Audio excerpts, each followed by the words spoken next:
Welcome to The Explainer. Today, we're jumping right into what I like to call the ultimate step-by-step guide to completely demystifying personal finance. We're going to break down the core building blocks of lasting wealth and show you exactly how mastering these basics can totally unlock true financial freedom for you. Okay, let's dive into this. Here is our alphabetical roadmap for today.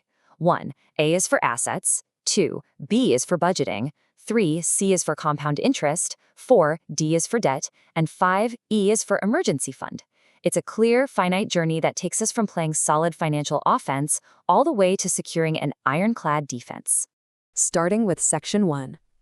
A is for assets, the foundation of financial offense.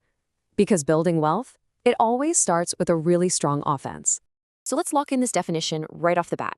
An asset is basically anything that puts money in your pocket or grows in value over time. Instead of you just working endlessly for a paycheck, you want to acquire things like cash, stocks, property, maybe a business.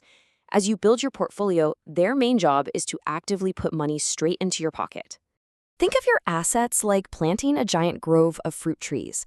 Sure, you've got to dig the hole, plant the seed, give it some water at first. It takes a little effort up front, but once that tree takes root, it just keeps producing fruit year after year without you lifting a finger. You're essentially growing a financial orchard that generates wealth while you sleep. Every stock you buy or property you invest in, you're planting another tree. Let's move to and see how this builds into our second section. B is for budgeting, directing your wealth. We're bridging the gap from acquiring those assets to intentionally managing the flow of your paycheck. Let me ask you a question. Do you know where your money goes before it actually goes there? Seriously, take a second to reflect on your own habits here.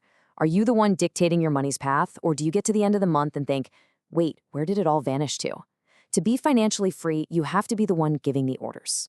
A lot of folks hear budget and instantly think of restriction, but honestly, it is so much more empowering than that. A budget is really just a diet plan for your paycheck.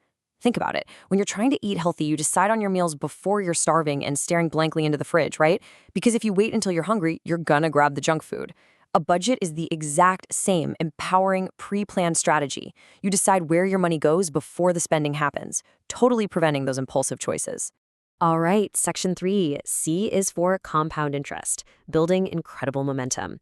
We are transitioning from basic financial offense right into the ultimate wealth accelerator. And this brilliantly illustrates the sheer power of time. If you invest just $200 a month at a 7% return for 20 years, you've got a really solid chunk of change. But look at what happens if you add just 10 extra years.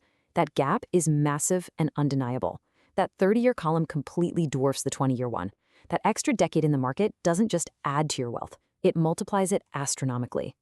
This crazy explosion happens because compound interest is literally just interest earning its own interest. Think of a snowball rolling down a long hill. At the top, it's tiny, you pack it yourself. But as it rolls, it starts picking up more snow completely on its own. And time in the market? That is the long hill. It allows those small amounts to become an absolute, unstoppable force of wealth. You don't need a giant boulder to start. You just need to start rolling that snowball today. Moving into our defensive stage. Section 4. D is for debt. The nuances of financial defense.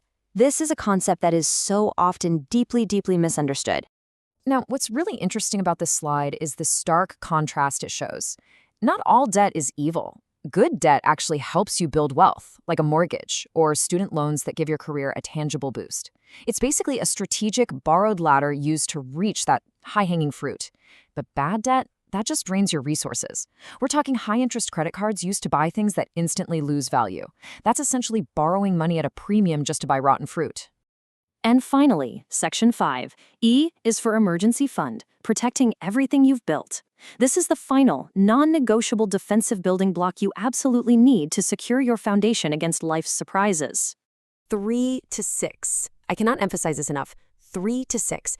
That represents the exact number of months of essential living expenses that you must have saved up. This isn't vacation money. This isn't I want a new TV money. This cash has to sit in an easily accessible account and remain totally, completely untouched. Because this is your financial fire extinguisher. You mount it on the wall, and you sincerely hope you never ever have to pull the pin. But when a real crisis ignites, maybe the plumbing bursts, or you lose your job, or your car engine blows up, you are going to be in serious trouble without one. If you don't have this extinguisher ready to go, That fire will burn through your assets and destroy the wealth you've worked so hard to build. So the crucial point is how all of these elements lock together. To rapidly recap our new foundational toolkit, assets produce wealth for you just like trees. Budgeting intentionally directs the flow of that money. Compound interest massively accelerates your growth. Debt requires careful nuance. Use the latter, skip the rotten fruit. And your emergency fund protects absolutely everything you've built. You've got the foundational tools now, but the alphabet doesn't end here. So, are you ready for F through J?